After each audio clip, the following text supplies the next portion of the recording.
But then again, how would you be able to tell if what you were seeing was actually the evidence that you were looking for?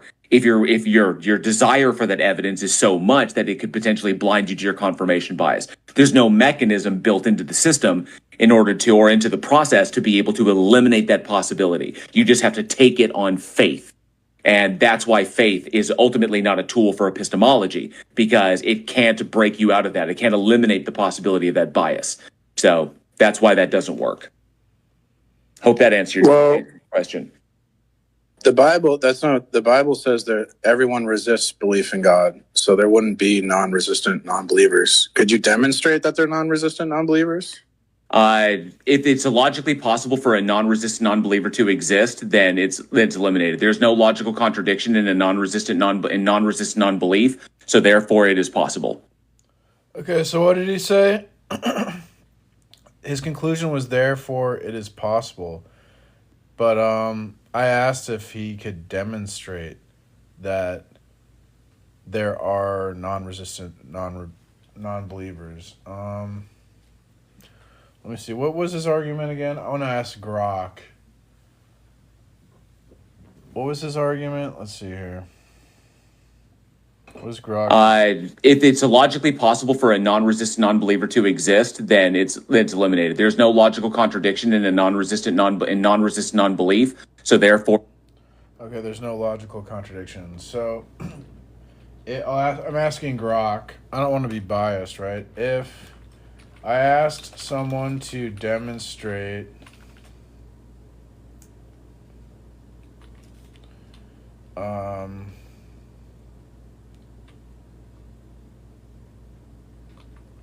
that non-resistant non-belief in the Bible exists. Did I ask him? What did I ask him? It is possible. The Bible says that everyone resists belief in God, so there wouldn't be non-resistant non-believers. Could you demonstrate that they're non-resistant non-believers? Okay, so I asked him an existential question. I didn't ask him a question about possibility. So he... this guy's so dumb. If I ask someone to demonstrate that non-resistant non-belief and non-resistant non-belief in the Bible exists, and they argue that there is no logical contradiction in the proposition, did they really answer my question? So I'm asking Grok what Grok thinks. No, they didn't fully answer your question. You asked for a demonstration that non-resistant non-belief in the Bible exists, which implies providing evidence or examples of people who, without resistance or obstinacy, do not believe in the Bible's claims. Their response, arguing that there's no logical contradiction in the proposition, only addresses the theoretical possibility of such non-belief. It doesn't provide concrete evidence or instances showing that such non-belief actually exists in reality. A proper response would need to point to specific cases, such as individuals or groups who, despite being open to belief and lacking resistance, still do not accept the Bible's claims, perhaps due to lack of exposure, cultural differences, or insufficient evidence. By focusing on logical consistency alone, they sidestepped the core of your request for a demonstration. Uh-oh, that's kind of bad faith. If it's logically possible for a non-resistant non-believer to exist, then it's eliminated. There's no logical contradiction in a non-resistant non-belief, so therefore it is possible. Well, that's not true, because it's like logically possible I could jump to the moon, but it's not nomenologically possible, right? It's not. It's okay. That still is irrelevant, because there is. I want Philbro on him. no logical contradiction in someone non-resistantly not believing, which is why Schellenberg's argument is so strong there, because there's But you no have to logic. demonstrate that that thing exists. Like just because It doesn't matter. It doesn't. Even if It we does couldn't matter. find it, doesn't, because all it has to be. Okay, so he says it doesn't matter. Okay, so for the argument of non-resistant non-believers exist, therefore, he doesn't just argue it's possible, right? He has to argue they exist. I'm not sure. How does that... does the argument against Christianity from non-resistant non-believers depend on the existence of non-resistant non-believers? I'm asking Grok. I don't want to be biased, right? God forbid we would be biased. Jail Warren would have a fit. Maybe he probably thinks the AI is biased. So I asked the AI, does the argument against, because Jail Warren seems to think the opposite, does the argument against Christianity from non-resistant non-believers depend on the existence of non-resistant non-believers? Yes, the argument against Christianity from non-resistant non-believers, often called the problem of divine hiddenness, critically depends on the existence of non-resistant non-believers. The argument, as articulated by philosophers like Schellenberg, who Jail Warren just mentioned, hinges on the claim that there are individuals who do not believe in God, or the Christian God specifically, through no fault of their own. For example, they're open to belief, have not resisted divine revelation, yet still lack belief due to insufficient evidence or divine silence. If they exist, the argument posits a challenge to Christianity. A perfectly loving God would ensure that such individuals who are open to a relationship with Him would have sufficient evidence to believe. Okay, so the argument's validity rests on demonstrating that such a non-resistant non-believer actually exists in reality, not just as a theoretical possibility. Okay, well, AI seems to completely disagree with Jail Warren, but I'm sure he's right because, he's a rational atheist and, I believe the earth is 6,000 years old, so I could probably never be right about anything, right? Is logically possible. That's why it's a deductively valid argument. Just because something's logically possible, that doesn't get you anywhere, right? There's lots of things that are logically possible that aren't real. So it does in the sense of this, providing rational justification for non-belief. But so let's J.L. Warren says, if someone said all I had to do is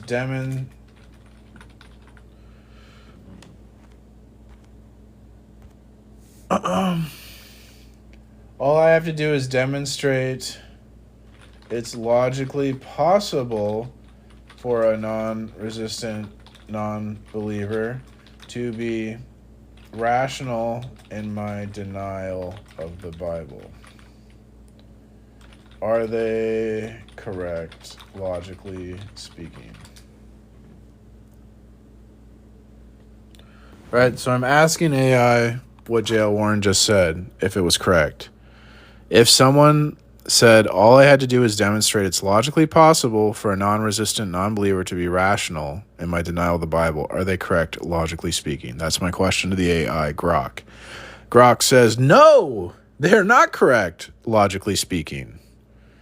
And then it goes into, in the context, if the context is addressing the argument from non-resistant non-belief against Christianity, the problem of divine hiddenness,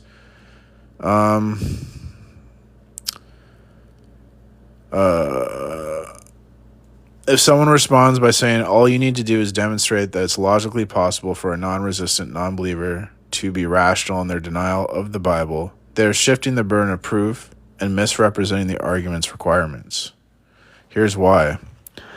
Logical possibility versus actual evidence. Demonstrating that something is logically possible, for example, free from internal contradiction, is a much weaker claim than showing it exists in reality. The argument from divine hiddenness depends on the actual existence of non-resistant non-believers to challenge the notion of a perfectly loving, omnipotent God who would provide sufficient evidence for belief. Showing that such a non-belief merely is logically possible does not establish that it occurs, and thus it doesn't engage with the argument's core premise. Rational denial and non-resistant non-belief. So the claim also introduces rational in my denial of the Bible, which subtly shifts the focus. Non-resistant, blah, blah, blah. For the divine hiddenness argument to hold, one must show that non-resistant non-belief exists. For example, people who are open to belief and have not resisted God's revelation and yet still do not believe. If someone claims you only need to show it's logically possible for such a person to be rational in their denial, they're sidestepping the need for empirical or existential evidence. Logically, the argument's force depends on real-world cases, not just theoretical coherence. By reducing the task to demonstrating logical possibility, they're addressing a different question, one that's easier to answer but doesn't meet the challenge. Logical possibility, for example, it's conceivable that a non-resistant non-believer could rationally deny the Bible, is trivial to establish, as it only requires showing no contradiction in the concept. But this doesn't prove such individuals exist, which is what your original request and divine hiddenness argument require. Guy doesn't know what he's talking about at all.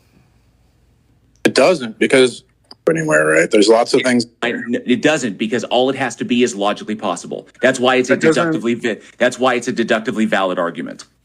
Just because something's logically possible, that doesn't get you anywhere, right? There's lots of things that are logically possible that aren't real. So it does in the sense of this, providing rational justification for non-belief.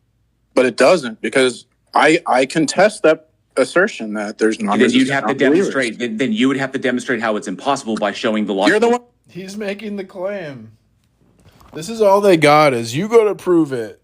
He just made it. He's just making an argument. He's not. He's avoiding the core. This is so embarrassing. Making the claim. You're the one making the claim. Okay, I will demonstrate it's impossible. PMARS. Can you ground logic without the Christian God? PMARS. Yes, I can. But PMARS, go back to you. No, what makes logic real? No, PMARS, you're getting off topic. The issue is that you have to show. If I'm saying that there is no logical contradiction in non-resistant non-belief. Well, there isn't one. There isn't one. It's non-resistant. I can demonstrate a contradiction. You have to let me finish the statement. Okay. There is no logical contradiction. You would have to show the logical contradiction in non-resistant non-belief.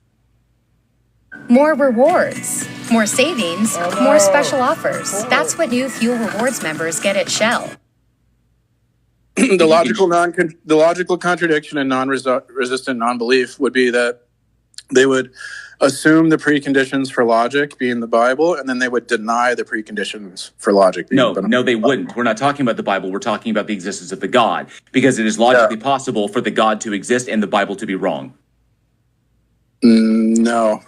Yes, there's no logical contradiction there. Human beings are fallible. There is. No, human beings are fallible. But I pointed out the contradiction. No. If the Bible is wrong, then the God of the Bible would not exist. What the hell?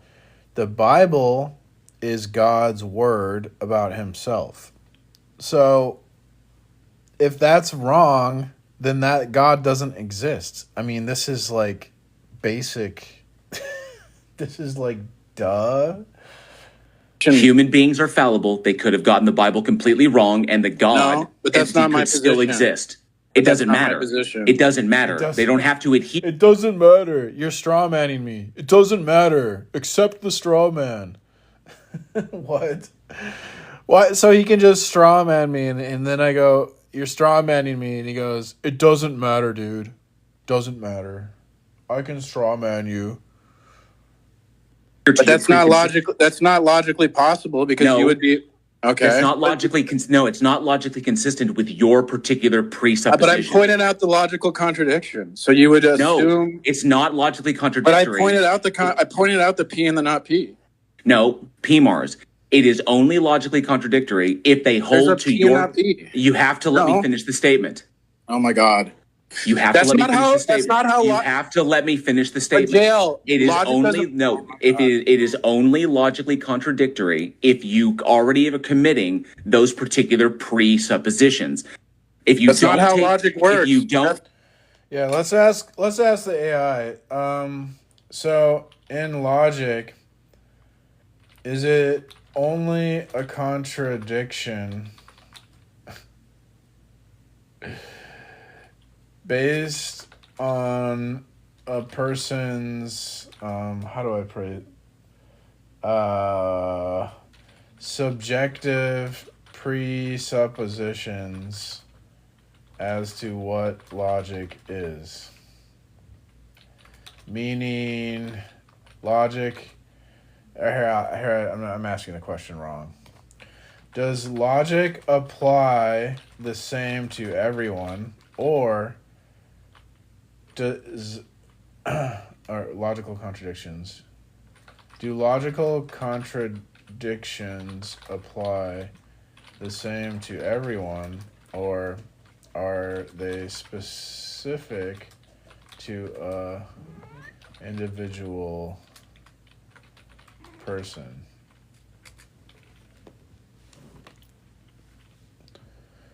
Logical contradictions are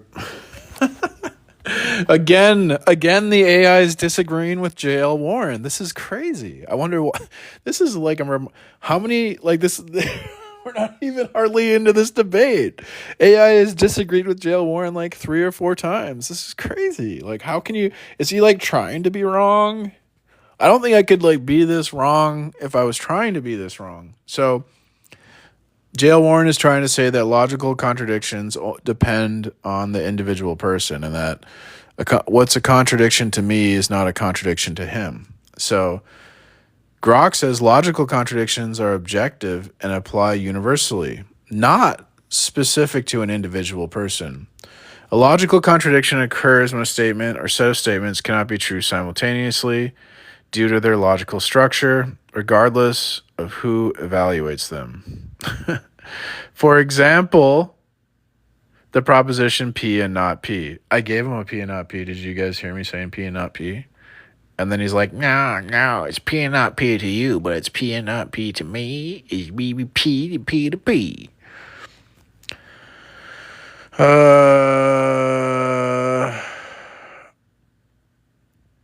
Individuals might perceive or frame propositions differently due to incomplete information. Blah, blah, blah. Yeah, anyways. Wrong again. Not how logic works. That is not But that is Dale, not true. that's That is not- false. That's literally the opposite. PMARS, that's the that is opposite. false. That is Hang false. on. I have to Opposite jump of in. how So PMARS, let's allow him to make his point, and then you can respond, and he'll do the same to you, and he won't overtalk you. Let's just not overtalk each other, so both sides can make their points and converse. What he's please. saying is so crazy wrong. So if we don't make any presuppositions, okay, about the nature of anything, and we're only talking about the God entity, we are not presupposing anything beyond that. We're just talking about that one particular entity. So if the God is defined in a particular way, in this case, the God is defined as having the attribute of being all loving, then it should be open to having a relationship with every single human being on the planet. If that were the case, then it logically follows that there should be no non-resistant non-belief on Earth. It should not exist. But non-resistant non-belief does exist. It is. But you're just he just asserted that non-resistant non-belief exists, and then when I asked him to demonstrate it, he said it's logically possible. But that's a category error. Just because something's logically possible doesn't mean it exists. Think about all the things it's logically possible that pigs fly. There's no contradiction. There's no logical contradiction that pigs fly. There's no logical contradiction that I could fart a rainbow. There's no logical contradiction that I could fart and then a rainbow shoots out of my butt. So this doesn't mean anything. Oh my gosh. This doesn't get you. Lack of logical contradiction doesn't get you to it exists. Logically possible, and it does exist because there are human beings that are out there that are like that, and so Where? therefore it eliminates the Where are those humans? Why don't you show me one? possibility that God. This is Schellenberg's argument. It's been around quite some time, and there is no problem with it. The only issue that you There's no problem with it, but you're not defending it. You have the core premise. There's an objectionable premise in your argument that non-resistant non-believers exist. He just glazes over it. possibly have with it is if you disagree with the first premise, and that's how that God is defined. That's where that breaks down. If you disagree with that premise, then the I argument pointed out the doesn't- contradiction. I If pointed you out the disagree- contradiction. Stop. If you disagree with the first premise, then the argument obviously doesn't apply to that particular God. But there Ignore is no me, what logical I'm saying. contradiction because There is, you because just the stated person it. making the argument is not starting from the same presuppositions that you are about the nature of God. You're adding other attributes. This argument is not concerned with all those additional presuppositional attributes that you're giving it. Thank you. For Okay, but the you said there's no 10 logical euros contradiction or yet. I can pounds or illustrate the whatever. logical I contradiction don't know. because I'm sorry, the Pandora, contradiction is Pinata, going to but occur thank you. That's greatly when the appreciated. non-resistant non-believer is going to assume the preconditions for intelligibility, which would be the Bible, the story of the Bible, and then they would deny the preconditions for intelligibility. So that would be a logical contradiction. No, it's not a logical contradiction because it is logically possible that the Bible could be completely wrong and the God still exist. Okay, but you're assuming logic, right? So where do No. you get logic? No, I'm That's not what you assuming need to- logic. Logic is descriptive and it's analytically true. Oh my gosh. How did this go again? Let me go. Assuming logic, right? So that would be a logical Oh, I pointed out contradiction. the contradiction. No, it's not a logical contradiction because it is logically possible that the Bible could be completely. Okay, I said, let's start a new thread because Grok. Okay, I said it's a contradiction to assume the preconditions of intelligibility, the Bible, and deny the preconditions. And he said, what did he say? Wrong and the God still exist. So that would be a logical contradiction. No, it's not a logical contradiction because it is logically possible that the Bible could be completely wrong and the God still exist. And my opponent said, no, it's not a logical contradiction because the Bible could be completely wrong and God still exists. What does this have to do with anything I'm saying? Okay, but you're assuming logic, right? Okay, so first of all, I want to ask the AI, does this response even really address what I'm saying? So I'm asking Grok, because we don't want to be biased, does J.L. Warren's response address what I'm saying? Your opponent's response doesn't fully address your claim. You're arguing that assuming the precondition of intelligibility, which you tie to the Bible, and then denying those preconditions is a contradiction.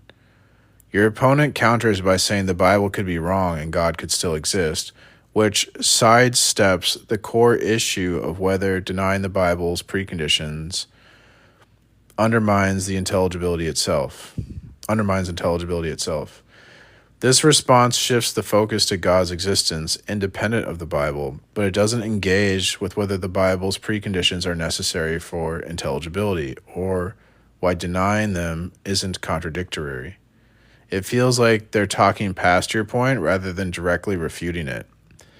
You might clarify by asking them how intelligibility holds if the Bible's specific preconditions are rejected, or whether they think intelligibility can be grounded without those preconditions. Once again, J.L. Warren is being bad faith. I mean, this is unbelievable. If he wasn't an atheist, he should be embarrassed and ashamed of this performance. But of course, being an atheist, it doesn't matter, right? Because you can just say whatever. Atheism. So what did I said? So my response was to say, look, you are using logic right now. What's the source of your logic?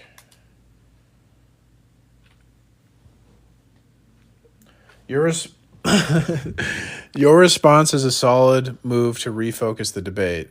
By pointing out that your opponent is using logic and asking for its source, you're challenging them to justify the foundation of their reasoning, which ties directly to your original claim about the preconditions of intelligibility.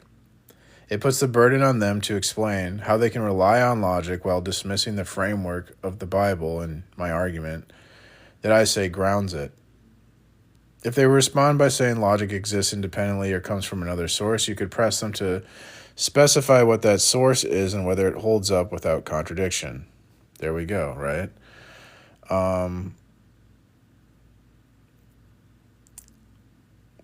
If they dodge again, you might reiterate. Okay, so let's see what does JL say.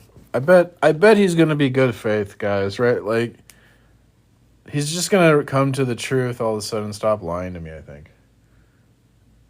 So where do No. you get logic? No, I'm That's not what you assuming need to- logic. Logic is descriptive and it's analytically true. Okay, so his response was logic is okay. First of all, he said, "I'm not," and we're asking Grok because we don't want to be biased, because I think J.L. Warren is a complete fraud and phony and fake and moron. I don't want to be biased though, so we're using Grok to help us review this. So his response was what? I'm not assuming logic. And then, what is it? Logic is descriptive? If assuming logic, right? So where do No. you get logic? No, I'm That's not what you assuming need to- logic. Logic is descriptive and it's analytically true. If logic is descriptive, then Okay. What do you think about this, Grok? Okay, so I'm asking the AI, what do you think about J.L. Warren's response that I'm not assuming logic. Logic is descriptive and it's analytically true. This is what the AI says, okay? I'm just typing in our conversation with the AI. So this is the AI debate review, I guess. Because I'm biased, guys. Don't take my word for it. Your opponent's response that logic is descriptive and analytically true is an attempt to sidestep your challenge about the source of logic. But it doesn't fully resolve the issue you raised. Let's break it down. Logic is descriptive. This suggests they view logic as descriptive of how reality operates or how we observe patterns in thought and the world. If logic is merely descriptive, they're implying it doesn't need a deeper metaphysical grounding like the Bible, in your view. However, this doesn't explain why reality is structured in the way that logic can describe it consistently. You're arguing that the preconditions of intelligibility tied to the Bible provide the why, and their response avoids engaging with that foundational question. Oh man, he's avoiding me. Why would he do that? I thought, doesn't he want to know the truth? Oh my God, seriously.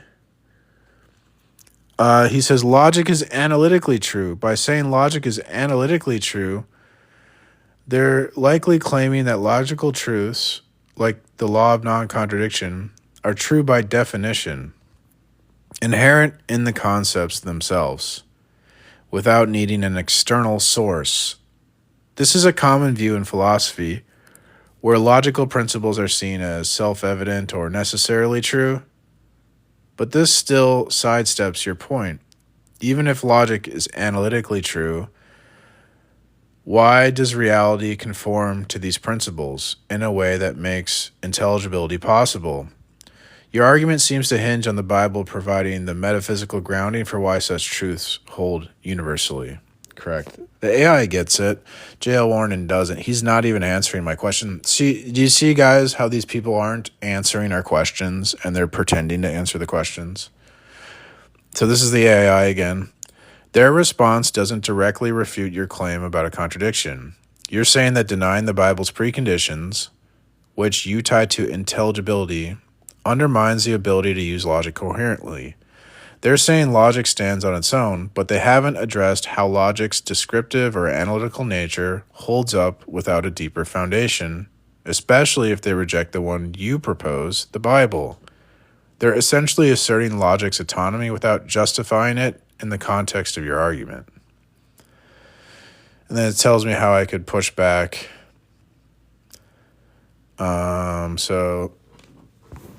Let's see how I push back. There's nothing to tell. Logic is descriptive and it's analytically true.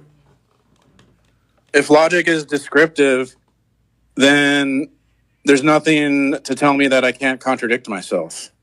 Well, we can point out how it's contradictory, like whatever proposition that you're making, if but it's it is analytically true. It is descriptive of the universe, and it is analytically true. So Okay. no, that's But not then- the way it works.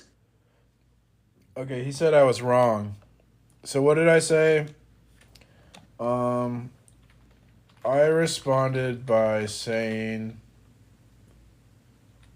if logic is just descriptive, then I wouldn't be wrong when I contradict myself. And he told me I was incorrect. So I told the AI what just happened. I wonder who is correct, and I wonder who the AI thinks is right on that matter. Because J.L. Warren thinks I'm wrong. Here's what the AI says. Your response was a sharp way to challenge his claim that logic is merely descriptive by pointing out that a purely descriptive view of logic implies contradictions wouldn't be wrong. You're highlighting a problem. If logic just describes how people think or how reality appears, it lacks normative force, meaning it can't dictate what shouldn't be true or false, or what should be true or false.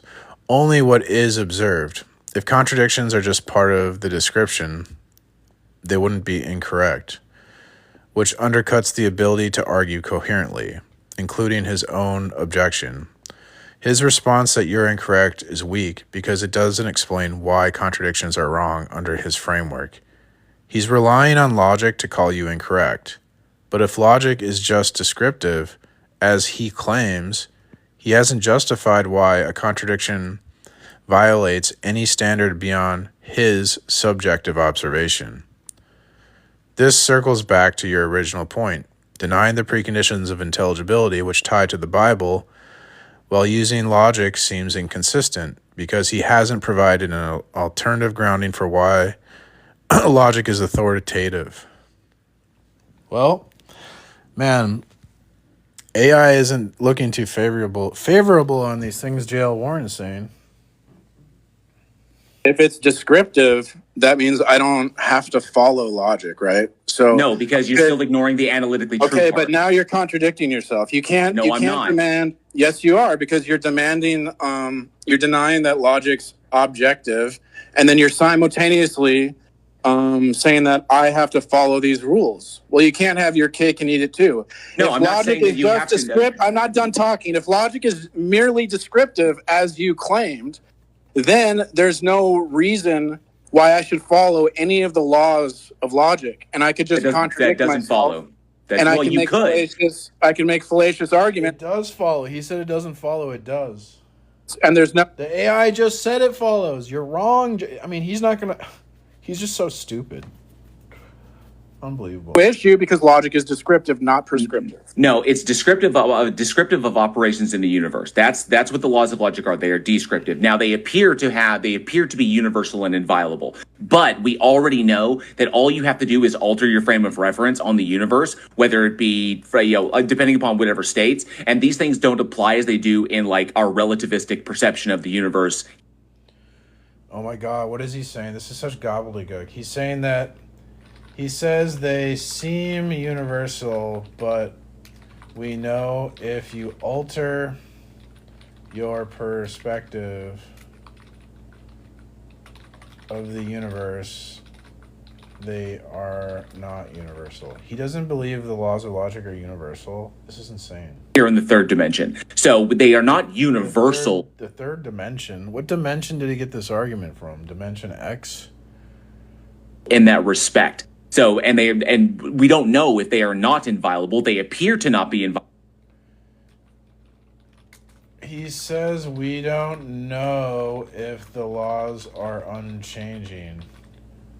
Isn't this a concession to my argument? Grok, what is he doing? I'm like, but we don't have access to what we would say is objective reality or absolute truth, because he says also we don't have access to any objective absolute truth reality of our subjective internal experience. This goes back to Descartes. So when it comes down to it, we can make probabilistic statements that are probabilistically true about reality. So when it comes down to it, we can make probabilistic statements that are true about reality. Oh my gosh. But ultimately, these things are descriptive in nature. Otherwise, if we assign them as being prescriptive, then we're just begging the question. This is the difference between necessitarianism and regulatory theory. Ultimately, they are... Oh my gosh, this is so funny, dude. I gotta go. So, ultimate nature. Otherwise, if we assign them as being prescriptive, then we're just begging the question. This is the difference between necessitarian and true, objective reality or absolute truth, because of our subjective internal experience. This goes back to Descartes.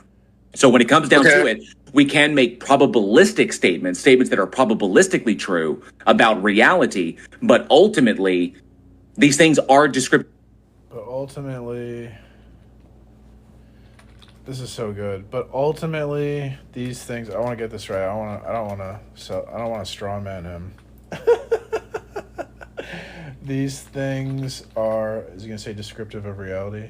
The nature. Otherwise, if we assign them as, so when it comes down to it, we can make probabilistic statements that are probabilistically true about reality, but ultimately, these things are descriptive in nature. Otherwise, these things are descriptive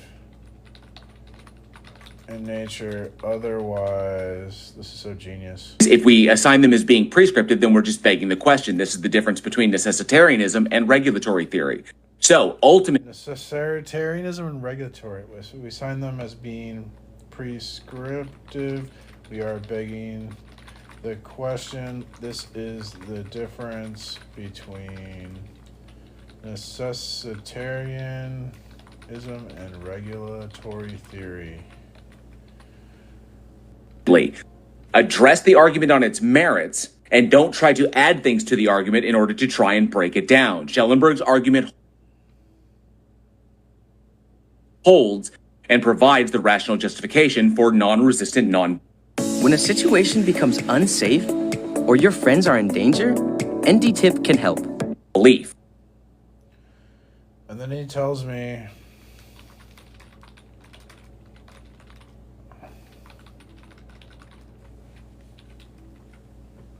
what does he say? It grossly on its merits and don't try to the nature. Otherwise, if we assign them as being prescriptive, then we're just begging the question. This is the difference between necessitarianism and regulatory theory. So ultimately, address the argument on its merits and don't try to add things to the argument in order to try and break it down. Schellenberg's argument holds and provides the rational justification for non-resistant non-belief. You're grossly misinformed on this topic. Let me... And says the argument holds even though he never demonstrated a non-resistant non-believer exists. What do you think of all this, Grok? Oh my goodness. Oh my goodness. What? Okay, so this is what Grok says. I just basically put all that jibber jabber into Grok. Your opponent's response is a mix of philosophical maneuvers that attempt to undermine your argument while introducing new concepts to shift the debate. Let's unpack his points and assess whether he's conceding anything and evaluate how this relates to your original claim about the contradiction of assuming intelligibility's preconditions while denying them. Breaking down his response. So he says, laws of logic seem universal, but aren't if you alter your perspective. He's suggesting that logical laws, like non-contradiction, only appear universal from our current perspective, but they might not hold in different framework or universe.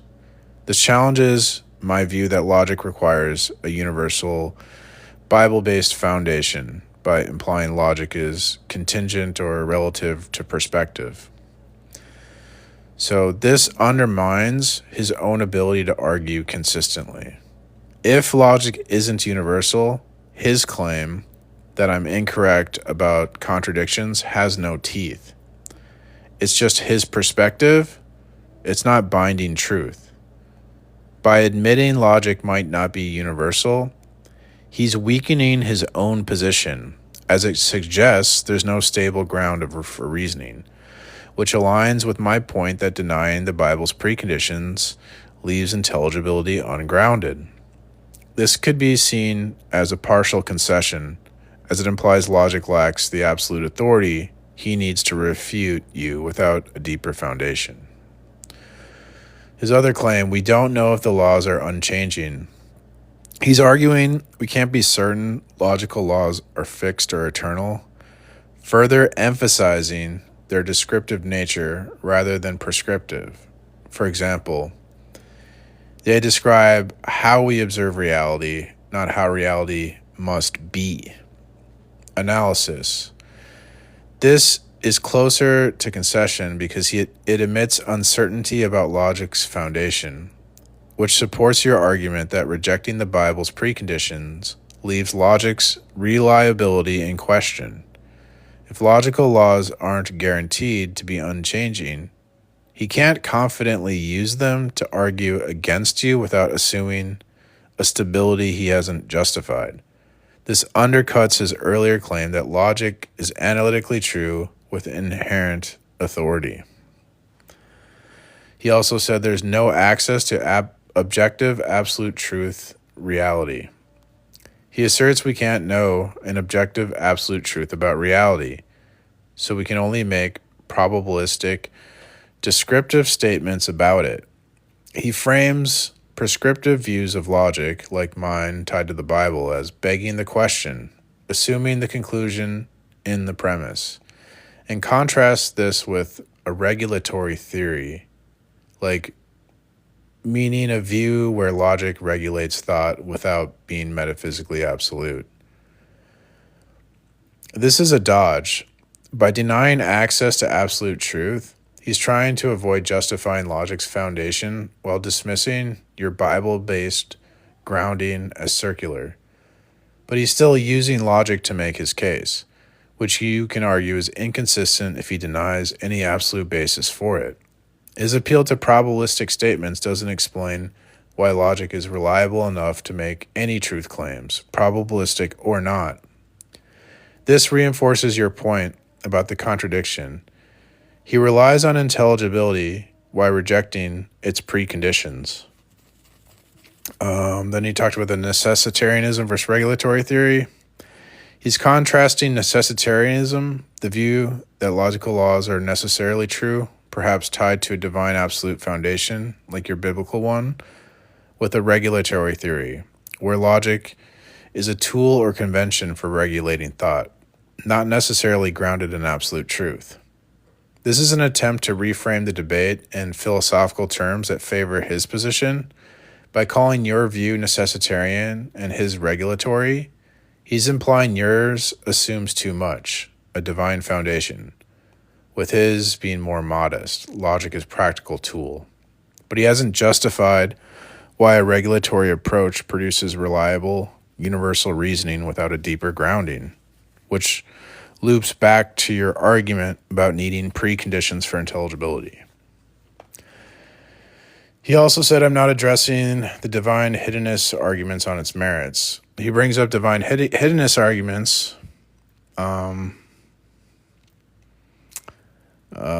and accuses you of adding irrelevant points and failing to engage with it. He claims the argument holds without demonstrating that non-resistant non-believers exist. This is a red herring. The divine hiddenness argument is a separate issue from your claim about the contradiction of assuming intelligibility is precondition. By raising it, he's trying to shift the debate to a theological objection to God's existence rather than addressing your point about logic's foundation.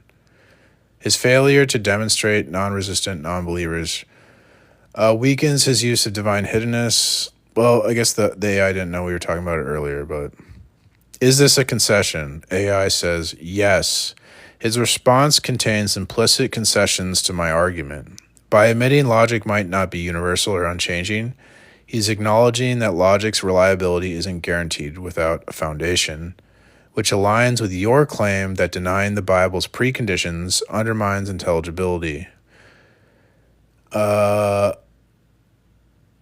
Denying absolute truth and framing logic as descriptive and probabilistic, he struggles to justify why logic works at all, supporting your point that rejecting the Bible's framework leaves him without a coherent basis for intelligibility. What is he doing? He's employing a combination of tactics. This is the AI saying this. Relativizing logic by calling logic descriptive and prescriptive dependent. By calling logic descriptive and prescriptive dependent, he's trying to avoid the need for metaphysical foundation, but this weakens his ability to argue consistently. Philosophical jargon. Dropping terms like necessitarianism and regulatory theory is an attempt to sound sophisticated while reframing the debate to his advantage, but it doesn't address your core point. Topic shifting, avoiding justification. He asserts logic's descriptive nature and denies absolute truth, but doesn't provide a positive account why logic's reliable, leaving his position vulnerable. So, overall assessment, your opponent is trying to evade your argument by relativizing logic, denying absolute truth, and shift. Overall assessment, your opponent is trying to evade your argument by relativizing logic, denying absolute truth, and shifting to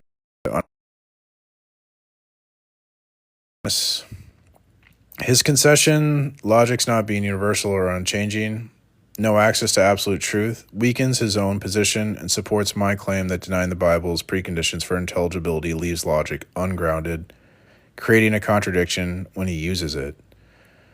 Then it just says to keep pressing him. This is ridiculous. How long is this? Are we going? Almost an hour.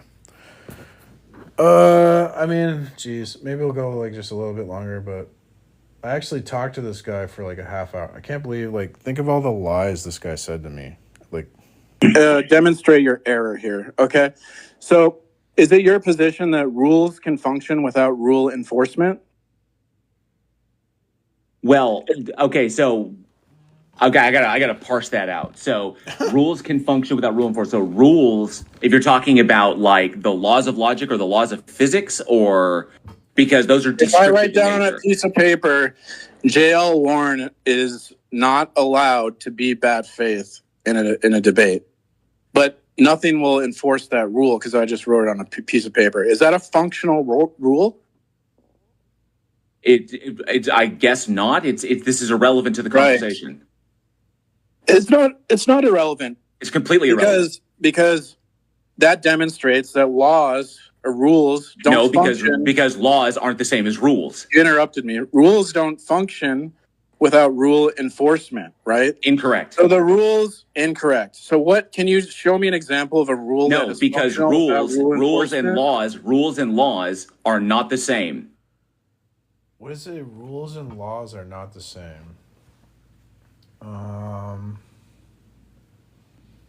but a law is like rule. Like I use rule sometimes to like dumb it down because I'm trying to talk to like a layman's audience. So I'm using the word rule to mean like law because I mean they're like a layman's audience. So I'm using the word rule to mean like law because I mean they're like well he's I guess he's being pedantic. I could ask the AI.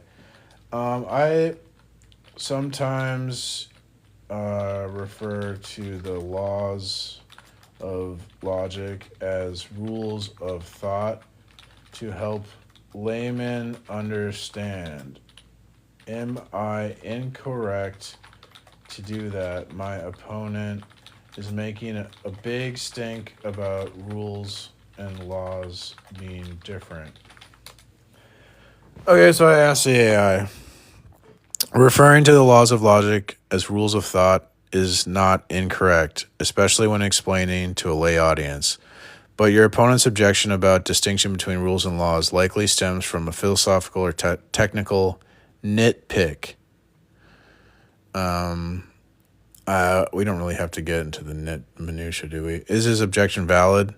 Not really. In the context of your argument, his focus on rules versus laws distinction is a red herring, unless he can show how it undermines your point about the contradiction. Here's why. You're claiming intelligibility, logic, depends on the Bible. Terminology is second. The use of rules of thought is a pedagogical choice, not a philosophical error. His objection only matters if he can prove that logic's nature, laws, rules, or otherwise, doesn't require the biblical foundation you propose. He hasn't done that. Instead, he's nitpicking to avoid engaging with your deeper point. Weird. The AI is not looking too well on not directly. Blah, blah, blah, blah.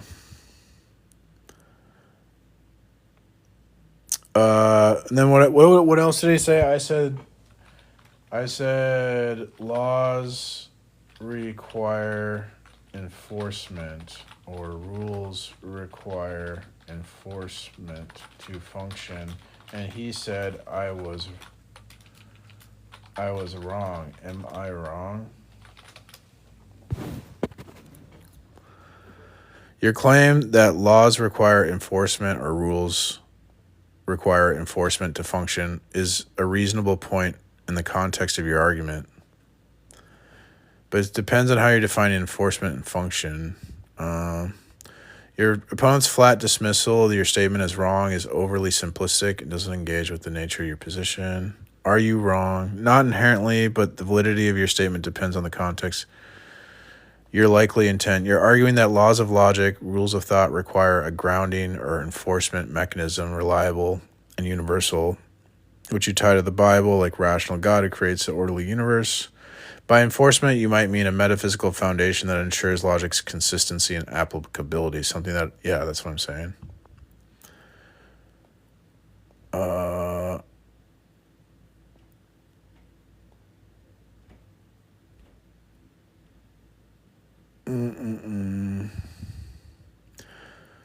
No, actually, the AI is wrong on this. The AI doesn't seem to think that laws need something to impose them over time, but they do, because I don't agree with the AI on that one. Your opponent likely objects for one of these reasons. Blah blah blah. Are you actually wrong? It says if I mean metaphysical grounding, I'm not wrong to say logic requires something to enforce it. If taken literally, implying an active ongoing intervention, like a deity micromanaging logical inference, they might argue that's unnecessary. No, but I think that is necessary too, because it's like the same thing with like a basketball game. If there's no referee, the players could just do whatever the hell they want. If nothing's enforcing the laws, then why can't I? What would make me think that they're going to be consistent tomorrow or behave the same way tomorrow? Or why can't, if I break them, what's going to stop me?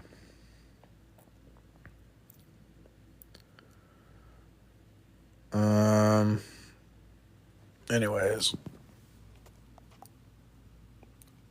how long am I going? How long is this live? I don't want to go make a huge video.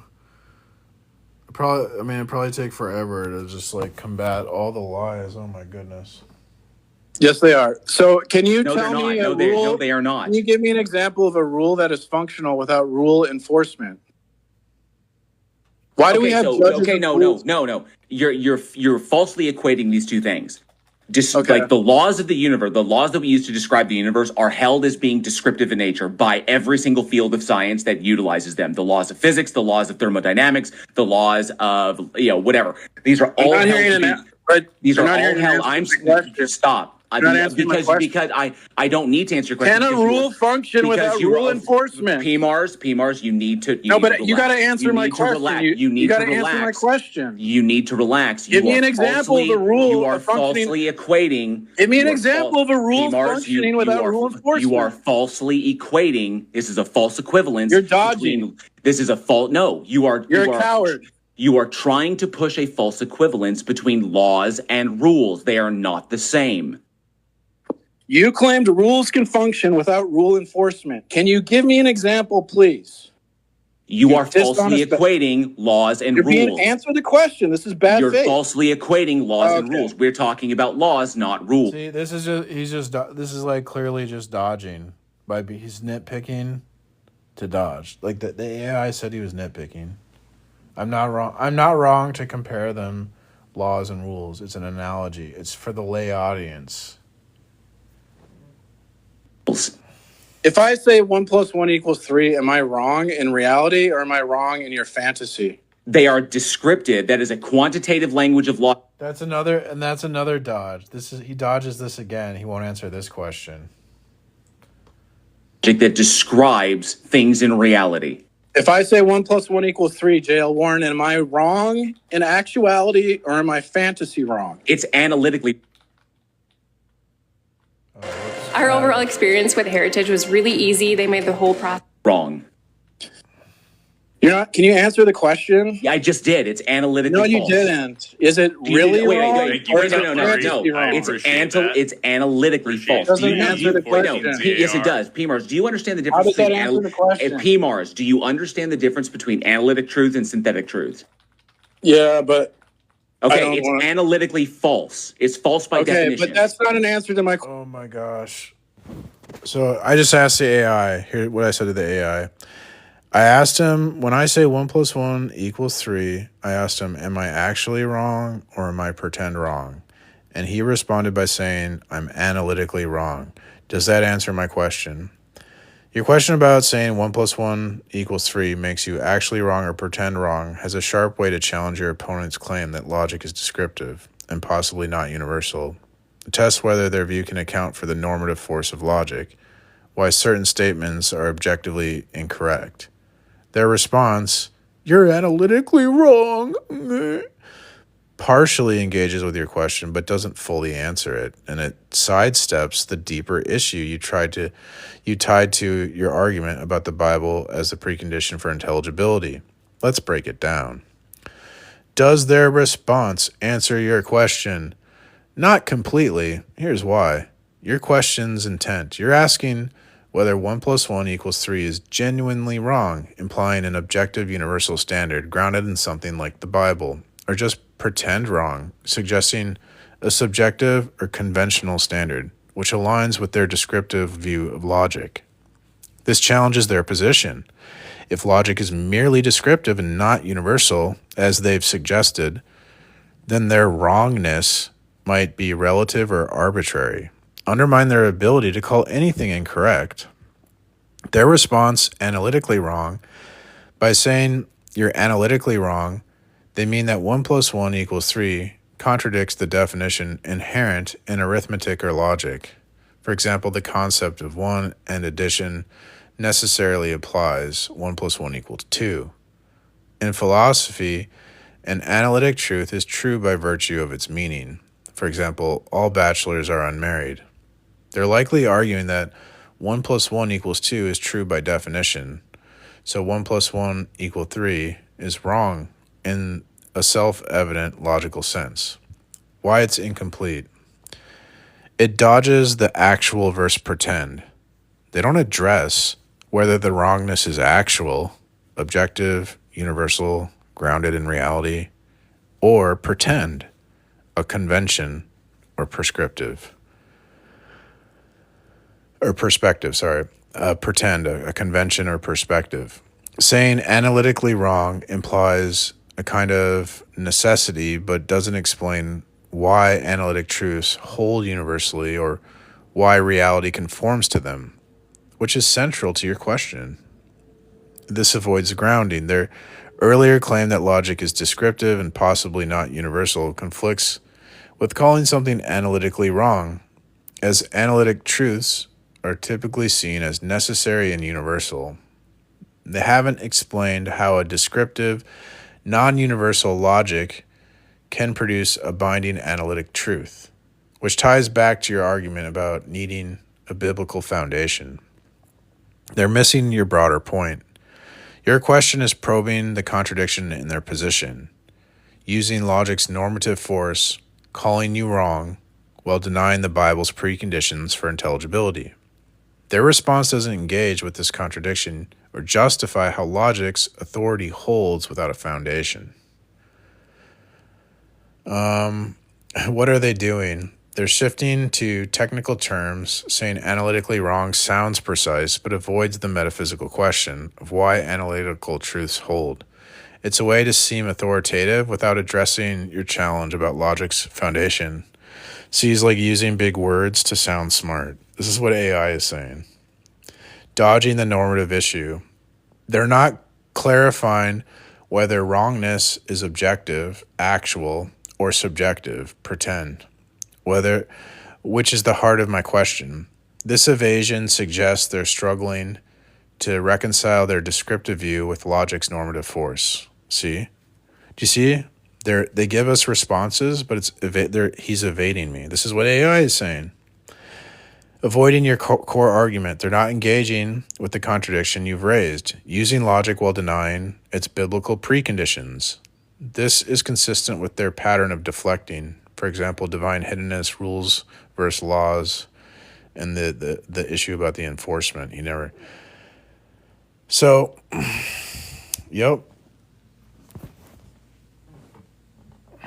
Question: Is Yes, it it really is. It's wrong? false by Is definition. it actually wrong, or is Sorry, it you're not going pretend to you are not going to pigeonhole me wrong? into And a foot. you're not answering any of my. I'm going to pigeonhole him. Are you kidding me? He accuses me of like being bad faith.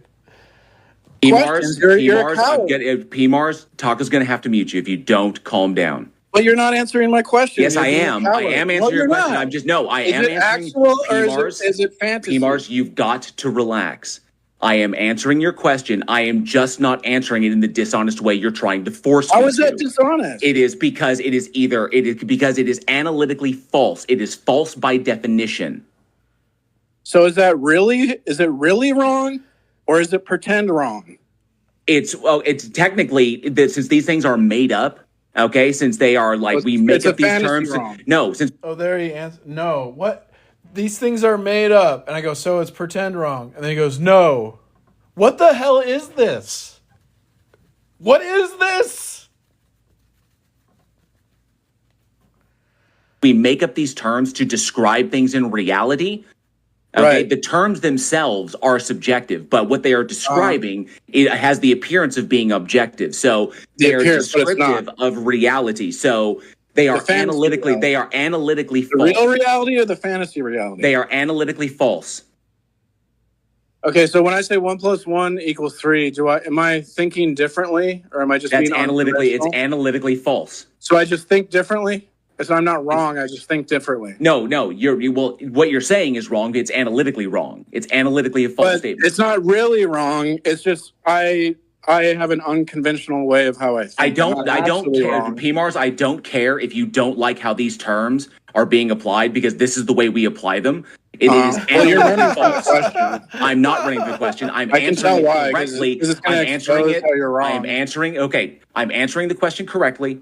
You are No, trying you're to not. diverge off You're into dodging. You're trying to diverge off into You something said- that is I said, completely is it real unrelated. or fantasy? And I He says, I'm the one evading. Are you kidding me? This is so ridiculous. want But to it's and analytical. per But that's not and an answer per to the question. per the people in the side chat or the people in the audience, I want to get the conversation back on track. There is no logical contradiction in non-resistant non-belief. Why There is it none. wrong to contradict yourself? There is no. I want to get the conversation back on track. Why There is it no wrong to logical contradict contradiction? yourself? There is no logical contradiction in non-resistant non-belief. Then why is it wrong to contradict? It's On a full, it's non-belief? just it's bad reasoning is all it is.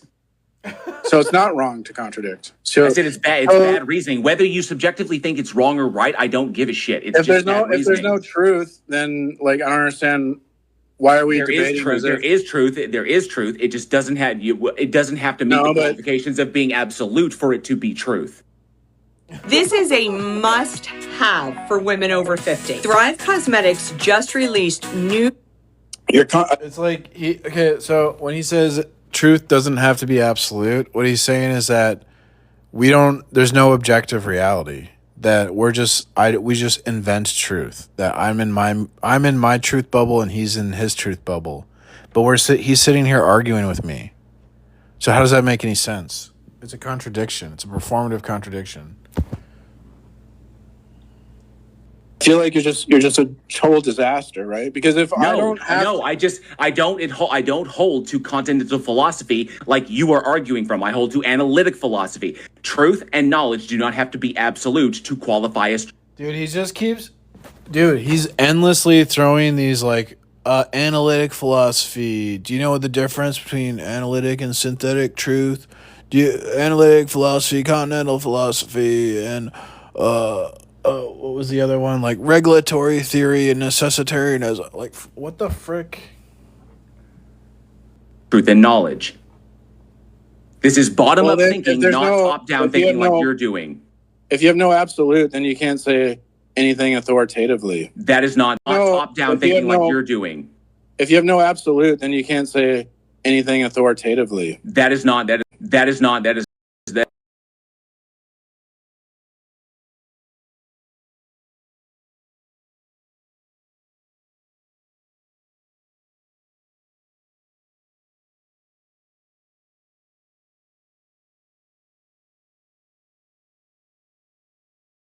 It's nonsense. If there's no absolute, then what's a non sequitur? This is ridiculous. All right. I think it's just gonna be more of the same. So I mean, I just think that's shocking levels of dishonesty, bad faith. But this is what you get from a heathen, a pagan. They have no standard. They have no. When did I debate this guy? This was like on Sunday.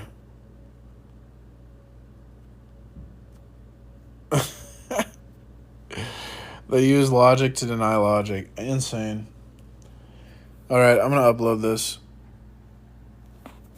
Peace.